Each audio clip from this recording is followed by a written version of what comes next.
आज हम गंगा दशहरा की ऐतिहासिक और समृद्ध कथा को डिकोड करने जा रहे हैं। और सच मानिए, ये सिर्फ कोई आम त्योहार नहीं है।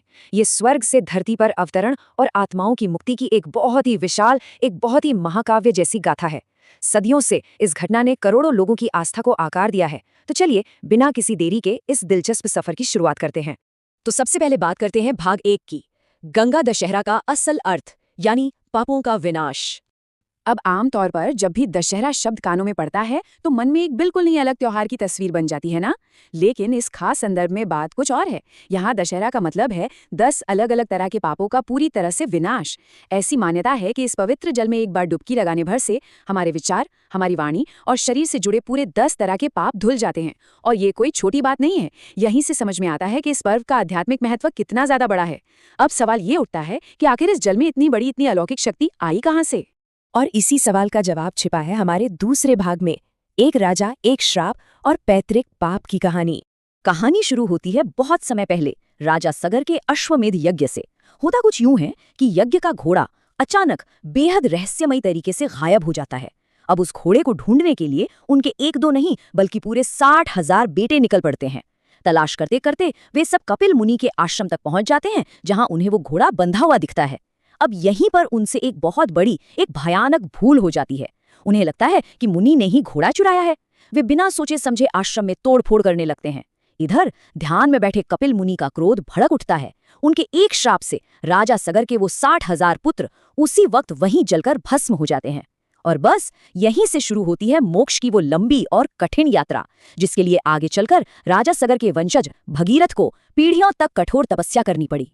जो हमें ले आता है तीसरे भाग की तरफ, गंगा का अवतरण, यानी एक दैवीय समाधान। तो भगीरथ की उस अकल्पनीय और कठोर तपस्या को देखकर भगवान ब्रह्मा आखिर बहुत प्रसन्न हुए। उन्होंने भगीरथ को एक वरदान दिया। वे देवी गंगा को अपने कमंडल से धरती पर भेजने के लिए राजी हो गए। अगर हम प्राचीन स्रोतों पर नजर डालें तो इस कमंडल का वर्णन एक आयताकार पानी के बर्तन के रूप में किया गया है। इसका सीधा सा मतलब ये था कि गंगा जी सिर्फ एक नदी बनकर नहीं, बल्कि साक्षात ईश्वरीय कृपा के एक बहुत बड़े प्रतीक के रूप में धरती पर आने वाली थीं।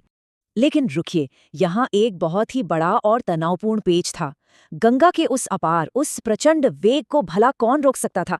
गंगा का बहाव इतना ज्यादा तेज, इतना शक्तिशाली था कि अगर वो सीधे स्वर्ग से धरती पर गिरती तो उसका भयंकर प्रभाव इस पूरे ग्रह को ही तबाह कर देता। सच कहें तो पृथ्वी में इतनी ताकत ही नहीं थी कि वो उनके सीधे प्रहार को झेल सके।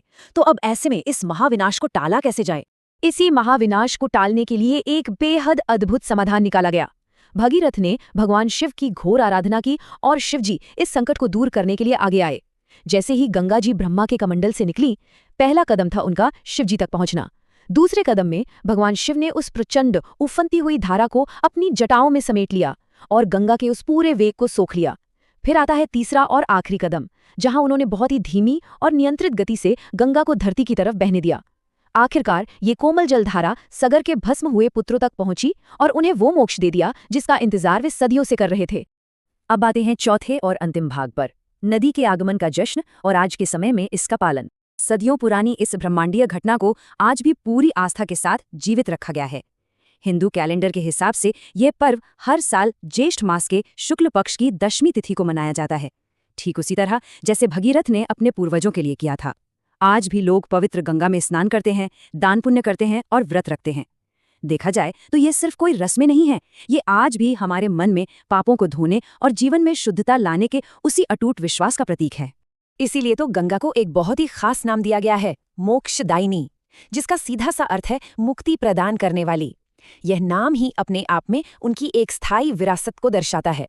यह हमें याद दिलाता है कि वो सिर्फ एक नदी या पानी का कोई स्रोत भर नहीं है, बल्कि ईश्वरीय कृपा और मोक्ष की अंतिम प्रदाता हैं। तो अंत में एक बड़ा सवाल ये उठता है कि पवित्रता और पैतृक विरासत की ये इतनी प्राचीन खोज आज की इस आधुनिक भागदौड़ भरी दुनिया में क्या मायने रखती है। भगीरथ का अपनी पीढ़ियों के लिए किया गया वो असीम त्याग, परिवार के प्रति उनकी वो निष्ठा और आध्यात्मिक शुद्धि की ये पूरी गाथा आज भी बहुत ज्यादा प्रासंगिक है। जाने अनजाने में ही सही, हम सब आज भी उसी शुद्धि और शांति की तलाश में तो हैं। ये पूरी कहानी हमें इस बात पर विचार करने के लिए छोड़ जाती है कि क्या आज के समय में भी हम अपने भीतर उसी पवित्रता की धारा को प्रवाहित करने के लिए सच में तैयार हैं।